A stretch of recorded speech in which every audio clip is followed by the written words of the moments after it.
Bonjour à toutes, bonjour à tous, bienvenue à vous.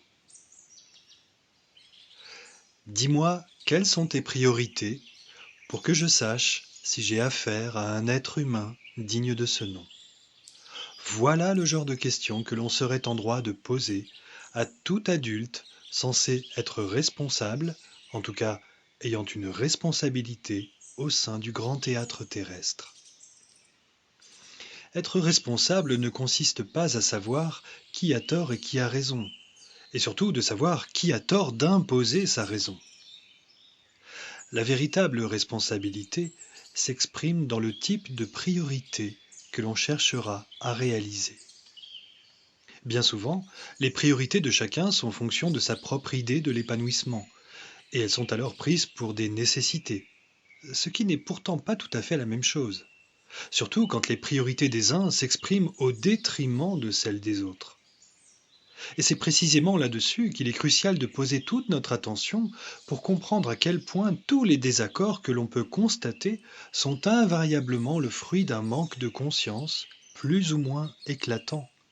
Car c'est en conscience, et c'est cela la maturité, qu'il s'agit de veiller à accorder autant que possible ses propres priorités à celles du collectif tout entier, plus exactement à celles du vivant tout entier.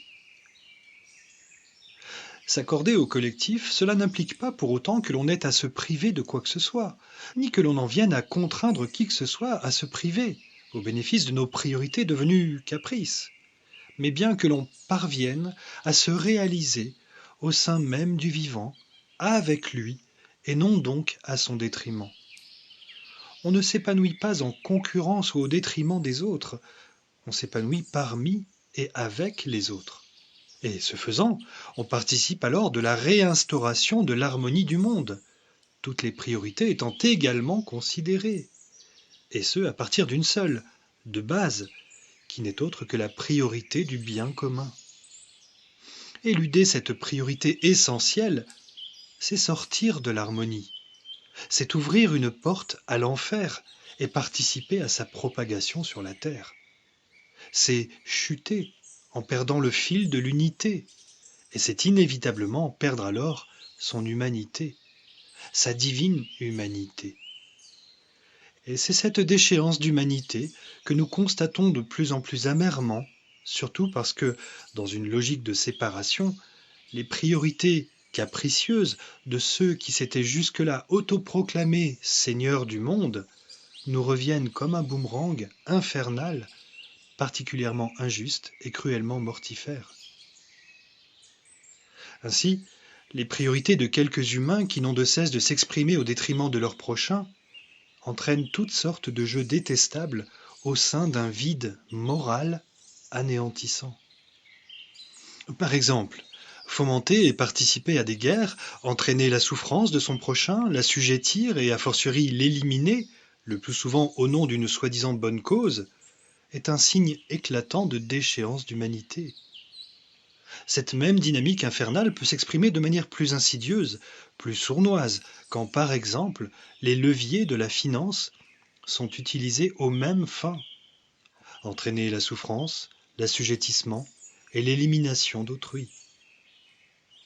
La spéculation financière ainsi que les investissements visant à créer des monopoles, dictatoriaux parce qu'ils finissent par priver du libre arbitre de chacun, sont une expression de la déchéance d'humanité. La pratique de l'usure également, puisqu'elle génère de la spoliation. Idem pour ce qui est de la privatisation des bénéfices et de la collectivisation des pertes. Soyons conscients que toute cette dynamique d'appauvrissement général est avant tout le moyen de réduire l'humanité en état d'hyperdépendance et donc d'extrême servitude. C'est ainsi que sur Terre, on constate l'aménagement d'un paradis fiscal pour quelques-uns, en même temps que la méticuleuse élaboration d'un enfer fiscal pour tous les autres. D'une façon générale, céder à la corruption provoque, plus qu'un déséquilibre, une perte plus ou moins conséquente de l'harmonie. Et c'est donc là l'aveu d'une immense immaturité, et donc d'une immense irresponsabilité au regard du monde et de la vie. parce que ce sont toutes ces combines capricieuses qui amènent à l'infernal étouffement du monde, à la dépossession de sa souveraineté, ainsi qu'à l'effondrement et au pourrissement des consciences. À échelle plus restreinte, cela concerne toutes celles et ceux qui participent de l'intérieur à la destruction de l'âme d'un pays. Si la corruption de l'humanité s'avère être particulièrement décelable sous des aspects financiers, il ne faut pas perdre de vue que les abus de pouvoir peuvent s'exprimer de différentes manières tout aussi brutales les unes que les autres. Physiques, psychologiques, politiques, culturelles, médiatiques, affectives. Ainsi, la déchéance d'humanité peut emprunter différents chemins, tous générateurs de disharmonie. Et puisqu'il est question de disharmonie avant tout, il serait finalement regrettable de tomber dans le piège de la dualité en ne pointant du doigt que des méchants coupables bien visibles et surtout bien pratiques. Car oui, il y a un piège, celui qui consiste en effet à ne pas voir que parmi celles et ceux qui incarnent la déchéance de l'humanité, on peut également trouver les victimes qui se considèrent comme telles et qui alimentent le jeu de l'injustice en ouvrant conjointement les portes de l'enfer sur la terre. L'enfer, c'est ni plus ni moins l'entretien du jeu victime-bourreau, les sauveurs étant des opportunistes qui surfent sur le jeu des premiers.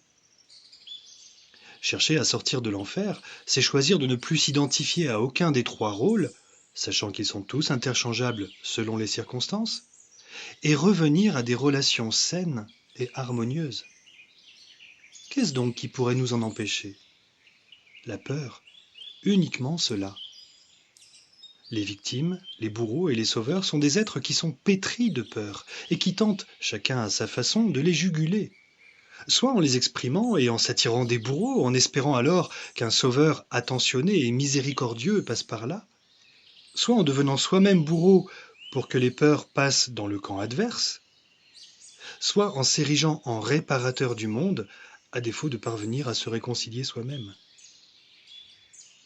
Au-delà de la notion de péché, on voit bien qu'il s'agit avant tout de distinguer ce qui, à travers des postures et des actions personnelles, peut entraîner le monde soit vers toujours plus de disharmonie et d'enfer terrestre, soit vers toujours plus d'harmonie et de réel paradis terrestre, incluant l'ensemble du vivant dont il est constitué. Distinguer qui, dans ses priorités, représente réellement le danger, soit en incarnant une des têtes de l'hydre figurée par un système capricieux, soit en fermant les yeux et en priorisant ses seuls propres intérêts, et qui représente durablement la fiabilité, et avec elle la garantie de la constance et de la pérennisation de la véritable humanité. À bientôt. Prenez soin de vous.